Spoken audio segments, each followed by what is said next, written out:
Can you achieve extraordinary results while making the world a better place?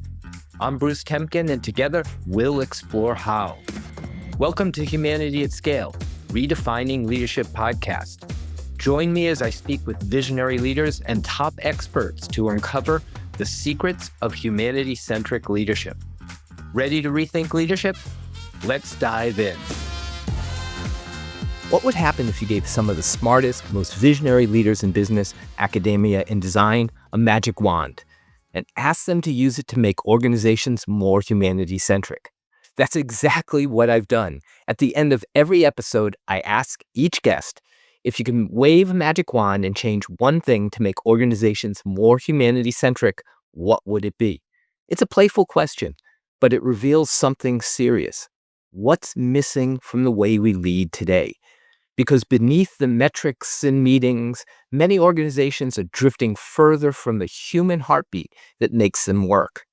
The answers I've heard, well, they've been extraordinary. Not because they all agree, but because together they surface something deeper. A collective vision for more human systems, more conscious decisions, and more courageous leadership. In this episode, I'm going to take you on a journey through 14 of those responses. We'll hear from executives, authors, professors, technologists, and creatives, each offering a window into what it really means to lead with humanity at the center. To help make sense of it all, I've grouped their answers into 4 core values that I believe are essential to this movement. So let's dive in.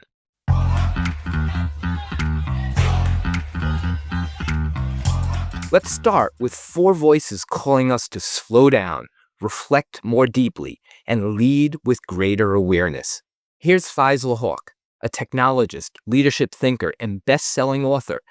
He'd use his magic wand to instill the power of pausing before we act. I think it's the leader's ability to pause and think. Most of the leaders out there are extremely reactive. They don't even take 10 minutes to think about a lot of different things. So this ability to pause and step back and think about the impact, not just the short term, but the long term, that's one of the things that I would change in almost every organization that I walk into. Kurt Gray, a psychologist and empathy researcher, points to the wisdom of restraint in moments of conflict. I think I would use it to put in a pause between when people see an action or hear of an action, read an email, see a team member do something, and people's reaction to that perception. And in that pause, I want people to think about, why is someone doing this? And that why should be charitable and have the best intention, right? And so often, like, we see something, we get immediate reaction, we get immediate kind of like, ugh. And then the why we come up with follows that like gut anger, right? And it's usually something negative. So I think just putting in a pause where you can, I teach kids this too, in my kids, like, just, well, do you think your sister really meant to do this? Or like, think about it for just a sec. And then you can really come up with something more charitable. And I think for adults, right, we're like, well, we don't need to do that. But I think we do need to do that, right? And just think about, just for a moment, a pause of like, what is a good charitable reason why someone might want to do this? And I think that could be the start of really changing organizations, right? Because you don't get these snowball effects of negativity, right? It starts off with something more positive. Lisa K. Solomon, a futurist and educator, shares why slowing down is the first step towards design with empathy. I think it's empathy, really, Bruce. I mean, the ability to make connections that these big ideas that we have will require humans to help bring it to life. And in order to help those humans bring it to life, how do I understand what they need to hear and what they need to feel, how they need to be supported in order to do that? When we unleash human potential, I think the opportunity to imagine, design better futures is limitless. But it takes that pause to say, what are the impacts? How do I help get more people excited about this? I'm a huge believer in the power of an abundance mindset. right? That we are capable, right? That we are capable of learning, we are capable of growing, we are capable of doing if given the chance. But we can't take for granted that people are in a position in order to immediately get what's being asked of us and to do. So I think empathy is foundational to that. And Katherine Elkins, a literature professor and AI ethics expert, reflects on how helping people find meaning starts with how we lead change. I think that employers need to realize that, especially in the US and Western-centric countries, most of us derive a fair amount of value and meaning from our work. And we have a lot of conversations in my classrooms about whether humans actually need to work to feel valuable and to have purpose. And I'm not sure we do. I think that's an open question. What I love about these answers is that they remind us reflection isn't a luxury, it's a leadership necessity. Especially in a world driven by speed and automation, humanity often begins with simply taking a breath.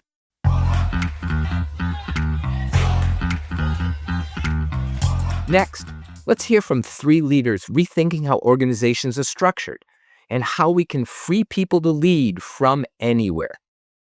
Liz Wiseman, researcher, advisor, and best-selling author of Multipliers, would use her magic wand to throw out job descriptions entirely. Well, I'm going to use my magic wand, not on something big and grand. I'm going to use it on something very, very small, very micro. I kind of get rid of job descriptions.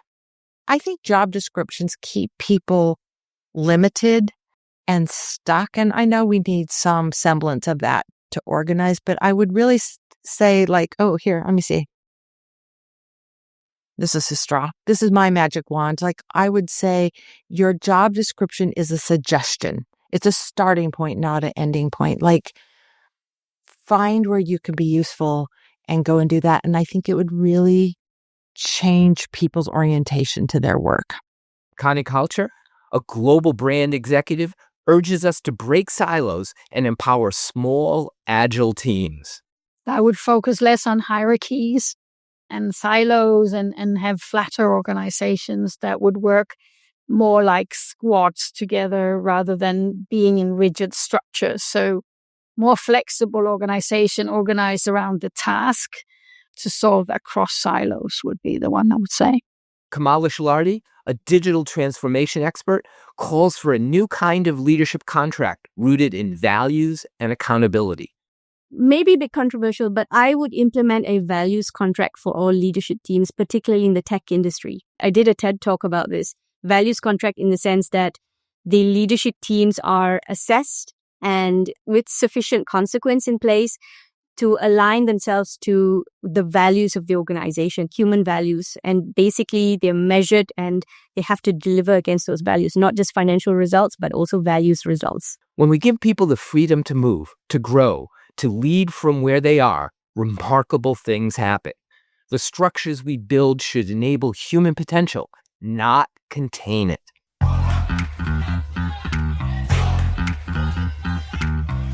These next 4 guests ask us to put people fully and unapologetically at the center of leadership and business decisions. Renee Cacchillo, CEO of Safelite Autoglass, would use her magic wand to challenge us to support employees even when short-term numbers resist it. Start with people. I would always start with people. When you care about your people, when you put your investments with your people, yeah, it can hurt your P&L, but it definitely comes back 3-fold, 4-fold, 10-fold. We always are hesitant to put it in there because we think it's not going to happen. But when your people are set up to succeed, there's nothing that can stop you. What's interesting, I want to dig into that magic wand focus on people a little bit before I get to my last question. So do you think about that, those 2 things, like what is right for in the moment versus what's right for the longer term sort of success of Safelite? I think that's where we think about where do we need to serve? How are we going to continue to grow? What opportunities does that provide our people? How do we need to diversify our workforce to support that?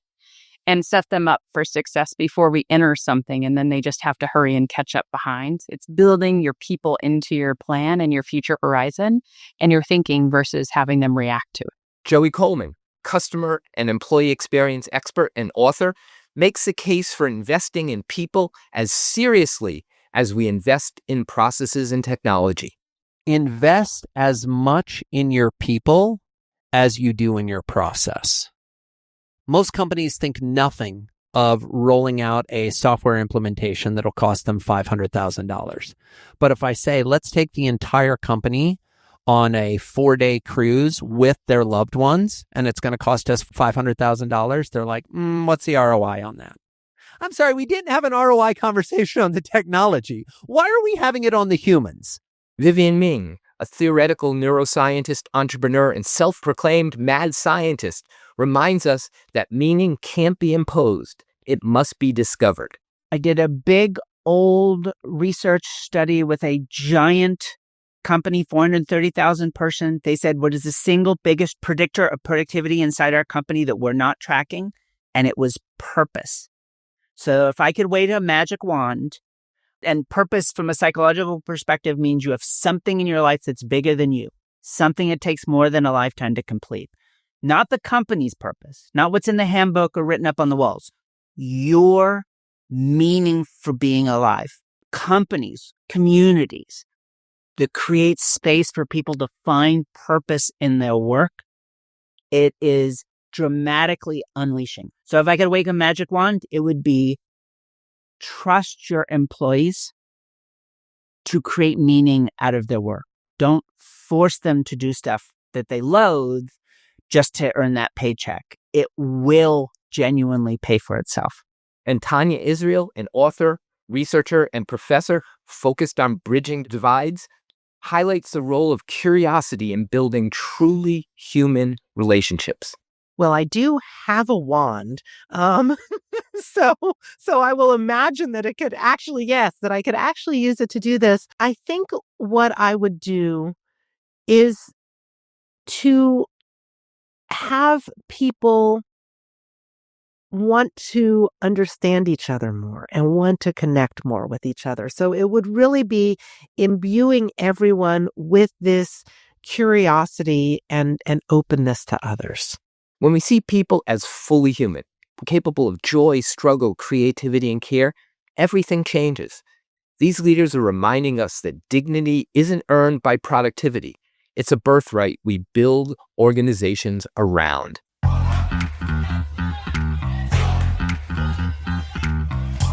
Finally, 3 guests invite us to expand who gets to shape culture and whose stories and perspectives belong to the leadership table. Brian Moreland, a Tony-nominated Broadway producer, waves his wand to make a clear call. We need more women in top leadership roles. If I can make one change with one sweet wand, I would look for more female presidents. I'd look for the first female president. I think that way because I think that we are in need. We are in need of leadership from a different point of view. And it's one that has historically not been within this country. So that, I think, would permeate many, many, many things to have that person in that seat. Go on. Erica Keswin, best-selling author and future of work strategist, stresses the importance of rituals that foster true belonging. I would elevate the role of these poor middle managers that are on the front lines. They're getting it from the top. They're getting it from the bottom. They're still doing their day jobs, and they're expected to manage people. That if you're saying you want a better run organization, the middle managers really, we need to rebrand them. They're at the center, and we need to invest in them. And most places they're not. And Fred Reichheld, loyalty expert and creator of the Net Promoter System, offers a deceptively simple idea. Lead with love. Well, I'll go back to this referrals idea. If you could make it clear that when you touch a customer, are they more likely, are they referring more than they did before? It gives them a clear sense of, have I enriched a life? This golden rule, love thy neighbor as thyself, or treat people the way you want loved ones, or whatever the way you think about it, that increases humanity. You got to put yourself in the situation of that other person and act in their best interests. It's easier for parents because they can sort of think about their kids. It's even easier for grandparents to think about what's in the best interest of your grandchildren, make their lives richer and better. And I think to bring that home, it's, have I treated someone in a way that is so special and has so enriched their life in a way that makes them proud that they would refer someone they care about? It just shines a light on the right things. Leadership that reflects the world we live in is more than equitable. It's powerful because humanity doesn't scale through sameness. It scales through difference, connection, and shared purpose.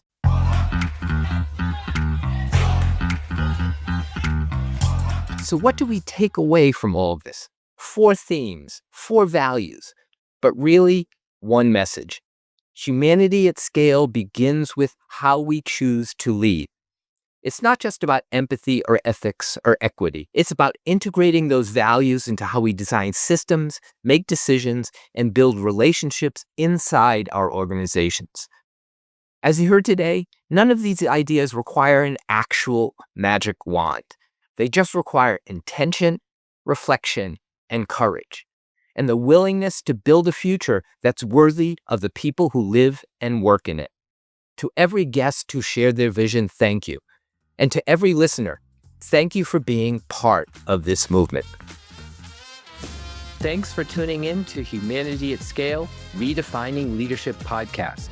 Remember, true leadership isn't only about achieving short-term results. It's about creating a lasting positive impact on all of the people you touch. Join me next time as we uncover more insights and strategies for humanity-centric leadership. Until then, I'm Bruce Temkin, encouraging you to lead with purpose and empathy and to be the spark that elevates humanity at scale.